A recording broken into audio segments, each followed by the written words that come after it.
What's going on, guys? Today we're going to talk about the advantages and disadvantages of new construction versus resale.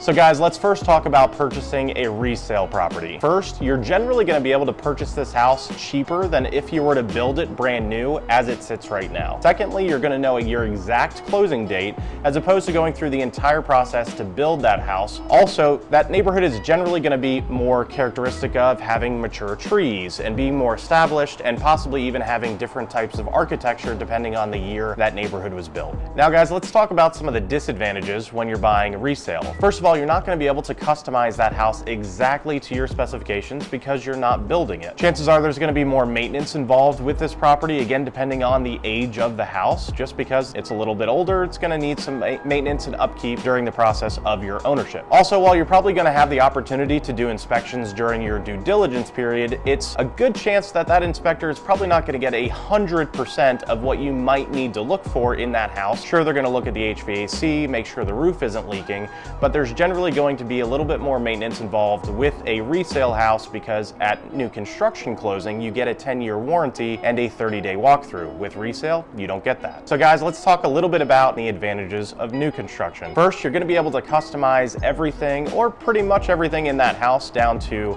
the trim color, the trim package, also the appliances, maybe some of the countertops and cabinets that you'd like to select for your enjoyment. Also, the neighborhood, chances are going to have new amenities. They're going to have new sidewalks, a new pool, new playground. Also, a new construction is not going to have as much maintenance up front. You're also going to have a 30-day walkthrough once you close. You're also going to have a 1-year walkthrough, and chances are that builder is going to provide you with a 10-year structural warranty as well. Now let's talk a little bit about the disadvantages of new construction. It's generally going to cost more. Also, you're going to have to wait about 6 months to 12 months, maybe even longer, for that entire house to be graded, built, all the way from the ground up. If time is of the essence for you, that's probably not going to be a good option for you. Another disadvantage if you're looking for character is a lot of these big builders are building maybe 5 to maybe 7 houses that are slightly different in each neighborhood, so the variety of the homes that you see when you go through those neighborhoods is not going to vary very much. So guys, these are just a few things to talk about when you're thinking about buying or selling a house. Of course, if you want to go into a deeper conversation and what that looks like for your goals, we're happy to have that conversation. And remember, with Delisle Properties, luxury always comes standard.